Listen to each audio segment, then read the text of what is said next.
त्या ठिकाणी मग एक दिवस त्यांनी कबीर महाराजांना सांगितलं, पहा देव माझ्या घरी येतो, मी देवाचे हातपाय दाबतो. कबीर महाराज ते सहन झालं नाही आणि ते एकदा त्यांच्याकडे आले, अंगणामध्ये थांबले आणि त्या ठिकाणी त्यांना हाक मारली, अरे दादू कहा हो, दादू कहा हो, दादू तू कुठे आहेस, अंगणातून हाक मारली. तेव्हा दादूंनी उत्तर दिलं, कबीर इधर उधर क्या देखे, अरे इकडं तिकडं काय पाहतोस, दादू चुरावत पाव. त्यांच्या भाषेमध्ये, हिंदीपेक्षा वेगळी भाषा, की मी देवाचे घरामध्ये हातपाय दाबतोय. आणि असं ऐकल्याबरोबर उत्तर त्या ठिकाणी कबीर महाराजांनी शिवीच घातली, दादू भडवा क्या चुरावे, दादू भडवा क्या चुरावे पाव, जिशे नाही हातपाव. अरे ज्याला हातपाय नाही त्याचे हातपाय तू काय दाबणार. विठ्ठल विठ्ठल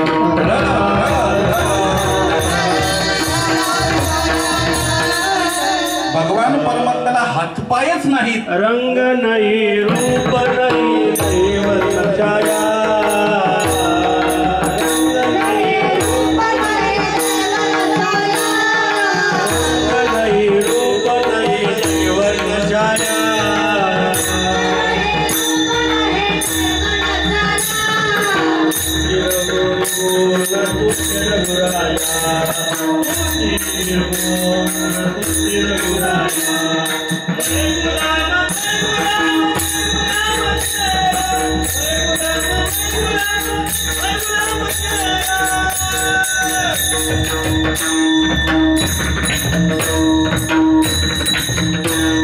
रंग नहीं रूप नहीं दही वर्ण छाया, निराकार निर्गुण तो ही रघुराया. तो निर्गुण निराकार आहे, ज्याला रंग नाही, रूप नाही, हात नाही, पाय नाही. कबीर महाराजांना तेच सांगायचं, अरे ज्याला हातपाय नाही त्याचे हातपाय तू काय दाबणार. आणि त्याला हातपाय नाहीत हे स्वरूपाचं ज्ञान आहे खऱ्या अर्थाने, नाही का. पग बिन चलही सुनही बिनु काना, जो पायाशिवाय चालतो, पग बिन चलही सुनही बिनु काना, नाही का. जो कानाशिवाय ऐकतो, जो पायाविना चालतो, असा तो भगवान परमात्मा. हे त्याच्या खऱ्या अर्थानं त्याचं स्वरूप ज्ञान आहे. मला सांगायचंय की भक्तीनं देवाची प्राप्ती होते, पण त्या भक्तीच्या जोडीला ज्ञानाची गरज आहे. ज्याची भक्ती करतो त्या उपास्याचं यथार्थ स्वरूपाचं ज्ञान आपल्याकडे असणं गरजेचं आहे. विठ्ठल विठ्ठल आणि म्हणून ज्ञानाशिवाय केलेली भक्ती आंधळी भक्ती ठरते. ज्ञानाशिवाय केलेली भक्ती आंधळी भक्ती ठरते. त्या भक्तीच्या जोडीला ज्ञानाची गरज आहे. म्हणून त्याच्या स्वरूपाचं, ज्याच्या नावानं आपण चिंतन करतो, ज्याच्या नावानं आपण भक्ती करतो, हाका मारितो ज्याच्या नावे त्याचे नामची नाही ठावे, असं व्हायला नको, नाही का. ज्याच्या नावानं आपण नामचिंतन करतो त्याच्या स्वरूपाचं ज्ञान असणं गरजेचं आहे. एकदा असं झालं, एक गृहस्थ नोकरीसाठी निघाला. हाका मारितो ज्याच्या नावे त्याचे नावची नाही ठावे हा सिद्धांत. दृष्टांत असा की नोकरीला निघाला, एक रस्त्यामध्ये एक सावकार भेटला, सांगितलं साहेब मला नोकरी मिळेल का. तो म्हणलो काय हरकत नाही, माझ्याकडे घोडा आहे, त्या घोड्याचं फक्त रोज त्या ठिकाणी त्याला चारा पाणी खाऊ घालायचा, त्याची सेवा करायची, बस एवढं काम करायचं. पहिलाच दिवस आहे, जा आजपासूनच कामाला लाग. त्याने तो घोडा सोडला आणि निघाला. त्याचं दुर्दैव असं की त्या ठिकाणी तो घोडा जो पळाला आणि त्या ठिकाणी ते खोगीर फक्त त्याच्या हातामध्ये राहिलं. आता ज्या गावात नवीन आहे, सावकाराचं नाव माहित नाही, हातामध्ये खोगीर आहे, त्याला काय म्हणतात ते माहित नाही. आणि तेवढ्यात त्या ठिकाणी समोरचा गृहस्थ आला, त्याचंही नाव माहित नाही. मग त्याला म्हणतो अहो अहो तुम्ही, त्याचं नाव ना माहित ना, अहो अहो तुम्ही ज्याच्याकडे होतो आम्ही, अहो अहो तुम्ही ज्याच्याकडे होतो आम्ही त्याला जाऊन सांगा तुम्ही याच्यातलं गेलं. तो खोगीर दाखवतो याच्यातलं गेलं. तर मला सांगा, ज्याच्याकडे त्या ठिकाणी नोकरी करायचे त्या सावकाराचं नाव माहिती नाही, हे तर सामान्य झाला, हा व्यवहार झाला. पण आपण ज्याची उपासना करतो, ज्याची भक्ती करतो, त्या परमात्म्याचं, त्या उपास्याचं यथार्थ स्वरूपाचं ज्ञान असणं गरजेचं आहे. म्हणजे भक्तीच्या जोडीला ज्ञानाची गरज आहेच. विठ्ठल विठ्ठल विठ्ठल विठ्ठल. आणि तेच स्वरूप ज्ञान सांगत असताना तुकोबाराय या अभंगामध्ये पहिला शब्द आहे तो भगवान परमात्मा आनंद स्वरूप आहे. भगवान परमात्मा आनंद स्वरूप आहे. अनेक ठिकाणी पाहता येतील. सच्चिदानंद रूपाय विश्वोत्पत्त्यादि हेतवे तापत्रय विनाशाय श्रीकृष्णाय वयं नमः. अशा प्रकारे भागवत स्तुतीमध्ये भगवान परमात्मा त्या ठिकाणी त्याचं स्वरूप लक्षण सांगत असताना सच्चित आनंद रूप, तो आनंद स्वरूप आहे. नवे नवे त्या ठिकाणी तो आनंदाचा गाभा आहे, नाही का. विटेवरी नीट आनंदाचा कंद, तो नुसता आनंद नाही तर आनंदाचा कंद आहे. कंद म्हणजे समूळ व्यापक, नाही का. त्या ठिकाणी पूर्णपणे गोड. कंद म्हणजे काय, सर्वांगाने पूर्ण अंगाने तो गोड आहे. म्हणजे त्या ठिकाणी भगवान परमात्मा त्या ठिकाणी आनंदाचा कंद आहे. विठ्ठल विठ्ठल.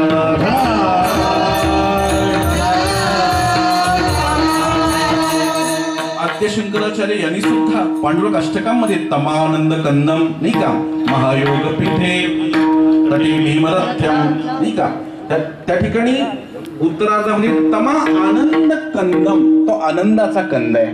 अशा प्रकारे या ठिकाणी भगवान परमात्मा हा आनंदाचा कंद आहे. नवे नवे तो आनंद आहे. मग जर भगवान परमात्मा हा आनंदाचा कंद आहे, तो आनंद स्वरूप आहे आणि आपण त्याचेच अंश आहोत, बरं का. आपण त्याच्या अंश आहोत. ममैव अंशो जीवलोके जीवभूत सनातना. भगवान परमात्मा आनंद स्वरूप आहे आणि आपण त्याचे अंश आहोत. मग त्या ठिकाणी आपण तर त्याची मुलं आहोत, नाही का. अंश आहोत म्हणजे आपण त्याची मुलं आहोत. मग आपल्याला तो आनंद प्राप्त का होत नाही. विठ्ठल विठ्ठल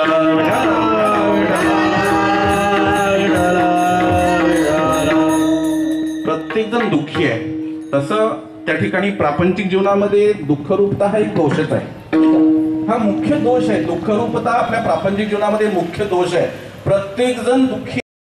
पण जर आपण विचारलं कसं काय चाललंय, तर म्हणतो मस्त चाललंय. प्रत्येकाचं उत्तर असतं, बघा विचारून तुमचं कसं चाललंय, मस्त चाललंय. एकदा असं झालं तर सिद्धांताला दृष्टांत सांगून जातो. 4 मित्र एका ठिकाणी पुण्याला एका घरी भेटले आणि मित्र आल्यानंतर तो म्हणतो की अगं मस्त चहा ठेव. 4 मित्र आलेत, मस्त 4 कप चहा ठेव. आणि अशा प्रकारे त्या ठिकाणी पुरुषाला माहित नसतं घरात साखर आहे की चहा पावडर आहे, माहित नसतं, फक्त ऑर्डर सोडतो. आणि अशा प्रकारे मग तिनं खुणावला, जरा आतमध्ये या. ती म्हणते अहो साखर नाही घरात, तुम्ही म्हणता चहा ठेवा. तर काही हरकत नाही, बिना साखरेचा ठेव, मी सांभाळतो. आणि अशा प्रकारे मग तिनं बिना साखरेचा चहा ठेवला. पण त्यानं त्या ठिकाणी बसल्यानंतर सांगितलं, बघा 4 कप चौघांचे, त्यामध्ये फक्त एका कपामध्ये साखर नसेल, एका कपामध्ये साखर असेल. आणि त्या ठिकाणी जो कप त्याच्या वाट्याला येईल त्यानं तो जर पकडला गेला तर त्या ठिकाणी त्याला पार्टी द्यावी लागेल. आता साखर कशामध्येच नव्हती. मग त्या ठिकाणी 4ही कप टेबलावर आले आणि अशा प्रकारे मग विचारलं काय गोड चाय. प्रत्येकाचं उत्तर काय, काय सुंदर चाय, काय गोड चाय. कोणाची मनाची हिंमत झाली की यामध्ये साखर नाहीये. साखर होती का तरी गोड का म्हणाले मस्त. तसं आपलं चाललंय, काय मस्त चाललंय. विठ्ठल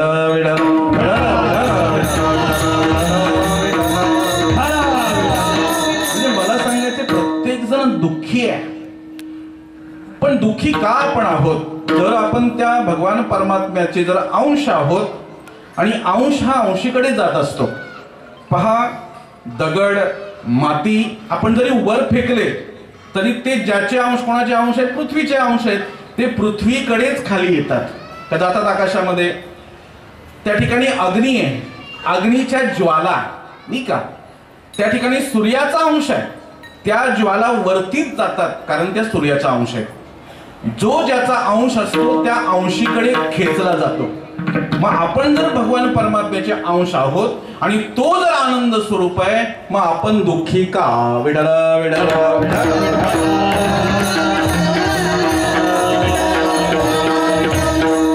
पहिली गोष्ट, आपण आनंदाची आपल्या तुलना करतो. आपण आपल्या व्यावहारिक, बरं का, आध्यात्मिक आनंद वेगळा. पहा आनंदाचे खूप प्रकार आहेत. एक साधनजन्य आनंद आहे, एक स्वयंसिद्ध आनंद आहे, एक विषयानंद आहे, एक ब्रह्मानंद आहे, एक प्रेमानंद आहे. खूप काही आनंदाचे प्रकार सांगितले गेले, तिकडे काय जात नाही मी. पण या ठिकाणी आपण जर त्या भगवान परमात्म्याचे अंश आहोत, तो जर आनंद स्वरूप आहे, मग आपण दुःखी का हा प्रश्न आहे. विठ्ठल विठ्ठल.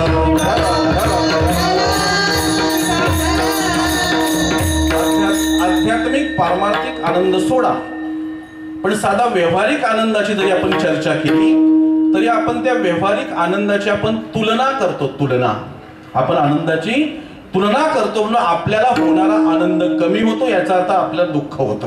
पहा, आपण आपल्या जीवनातील आनंदाची दुसऱ्याच्या आनंदाशी तुलना करतो आणि म्हणून आपला आनंद हा कमी होत असतो. त्याचा परिणाम की आपल्याला दुःख होत असतं. एकदा असं झालं, दोन मित्र बऱ्याच वर्षांनी भेटले आणि त्या ठिकाणी याच्याकडे टू व्हीलर मोटरसायकल आहे आणि तो मस्त 2 कोटीच्या मर्सिडीज कारमध्ये आला. त्या कारमध्ये पाहिल्याबरोबर त्याला वाटलं, बापरे, तो किती पुढे गेला आणि मी इथेच आहे मी अजून, तो किती पुढे गेला.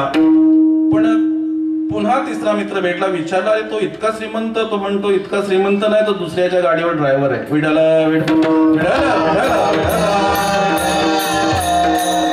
मला सांगायचं, त्याला त्या गाडीत पाहिल्यानंतर त्यानं त्याच्या आनंदाची तुलना त्याच्या आनंदाशी केली.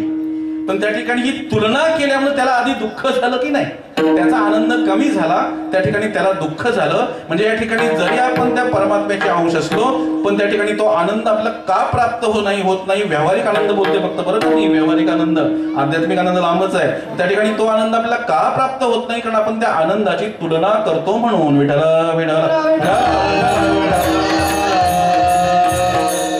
असंच एक जोडपं बस स्टँडला उभं आहे आणि त्या ठिकाणी 4 व्हीलर आली, एक 4 व्हीलर कार आली, त्यांच्या बाजूलाच थांबली. थांबल्यानंतर नवरा गाडीतून उतरला, उजव्या बाजूनं डाव्या बाजूला आला, त्याने तो दरवाजा उघडला आणि तिला असं उतरलं.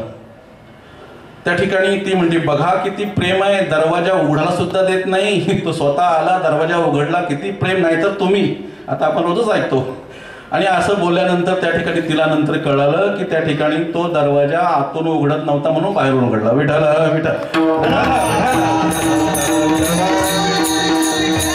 म्हणजे आधी ते पाहून आपण जी तुलना करतो आनंदाची, नाही का, त्या तुलनेमुळे सगळं बिघडतं आणि आपल्या पदात दुःख पडतं. आपण जरी त्या आनंद स्वरूप परमात्म्याचे जरी अंश असलो तरी त्या ठिकाणी आपण या आनंदाची तुलना करतो आणि म्हणून आपल्या पदरात दुःख प्राप्त होतं. विठ्ठल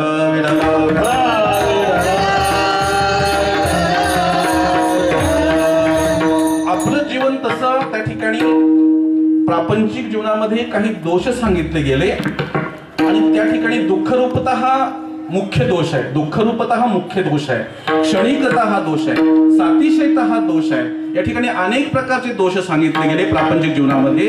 त्या ठिकाणी दुःखरूपता हा मुख्य दोष आहे. तसं आपलं त्या ठिकाणी हे संपूर्ण जीवन हे दुःखरूपच आहे. आपण प्रत्येकानं जर त्या ठिकाणी पूर्ण पाहिलं, आपल्या जीवनाचा पूर्ण पडताळा घेतला तर किती वर्ष आपण आनंदी आणि किती वर्ष दुःखी याचा पडताळा घेतला तर आपल्याला स्वतःलाच माहित असतं. म्हणजे आपलं जीवन हे सुख दुःख मिश्रित जीवन आहे. आपलं जीवन हे सुख दुःख मिश्रित जीवन आहे की ज्या ठिकाणी दुःख जास्त आणि सुख कमी आहे. सुख पाहता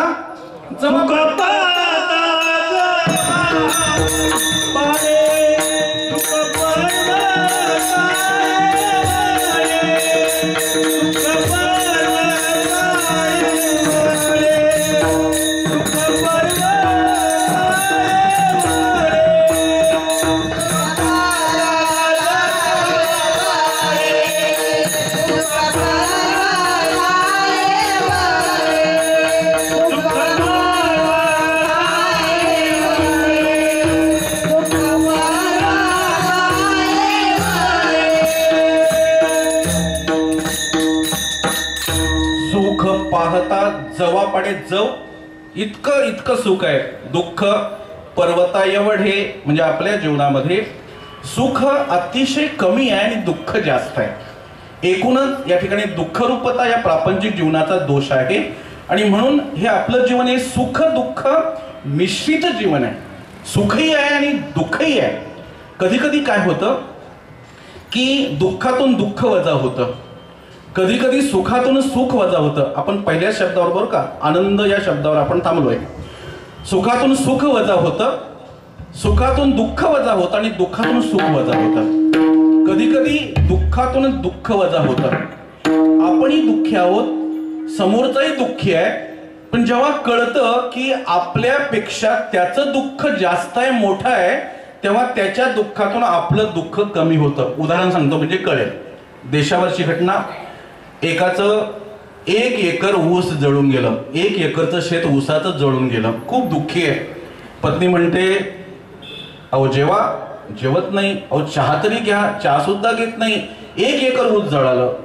दुसऱ्या दिवशी त्यांचा पाहुणा आला आणि विचारलं काय चाललंय, तो म्हणतो 1 एकर ऊस जळालं. तुमचं एकच जळालं, माझं 5 एकर जळालं. आणि असं ऐकल्याबरोबर म्हणतो अगं छान पटकन विडला विडला. आधीच्या दुःखामध्ये तो चहाही घेत नव्हता, जेवण घेत नव्हता, पण जेव्हा दुसऱ्याचं मोठं दुःख त्यानं ऐकलं, माझं 1 एकर जळालं, त्याचं 5 एकर जळालंय, त्याचं मोठं दुःख ऐकल्याबरोबर त्याचं दुःख कमी झालं, हे मला सांगायचंय. दुःखातून दुःख कमी होत असतं. विठला विठला विठला. सुखातून सुख सुद्धा कमी होतं. जसं दुःखातून दुःख कमी होतं, वजा होतं, तसं सुखातून सुख सुद्धा कमी होत असतं. आता समजा आपल्या घरी 21 इंची टीव्ही आहे, आपण सुखानं रोज मालिका पाहतो, कीर्तन न पाहता. विठला विठला विठला विठला. अगदी आनंदाने सुखाने ते आपण मालिका पाहत असतो.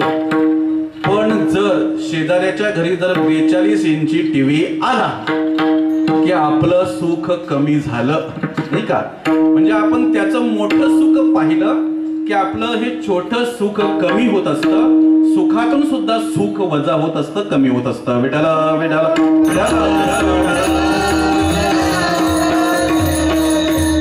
दुःखातून सुख कमी होतं.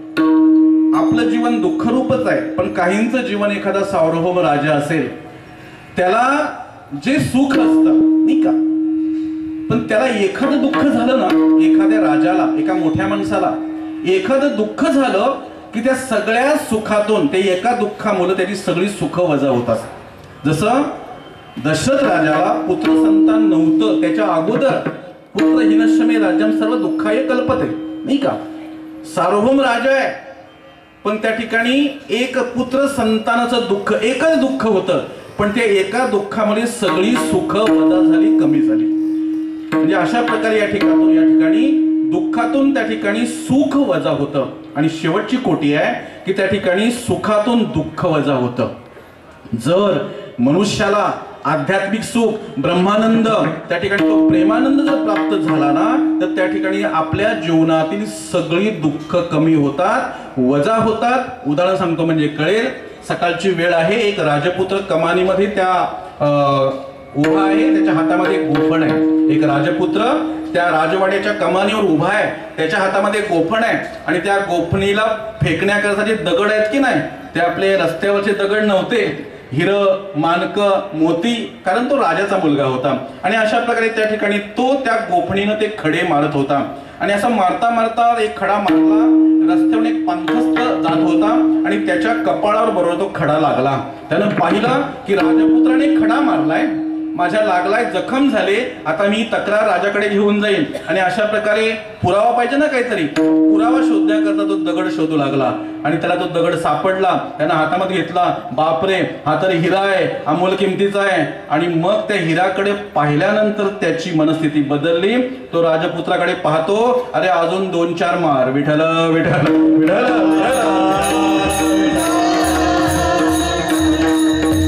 अगोदर त्या ठिकाणी पडताळणी न करण्या अगोदर त्याला ते दुःख झालं, पण त्या ठिकाणी आध्यात्मिक रूपी हिरा हातामध्ये सापडला.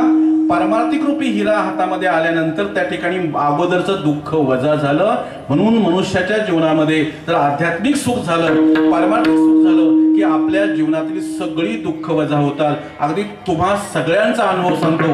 भजन करता, 1 तास भजन करत असताना किंवा दिंडीमध्ये नाचताना जो आनंद उपभोगता, सगळ्यांचा अनुभव सांगतोय मी माझ्या सहित.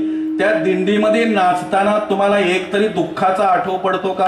नाही पडत. कारण त्या ठिकाणी हे आध्यात्मिक सुख आहे, हे पारमार्थिक सुख आहे. या सुखामध्ये आपल्या प्रापंचिक दुःखाचा त्या ठिकाणी आठव होत नाही. विठ्ठल विठ्ठल विठ्ठल विठ्ठल.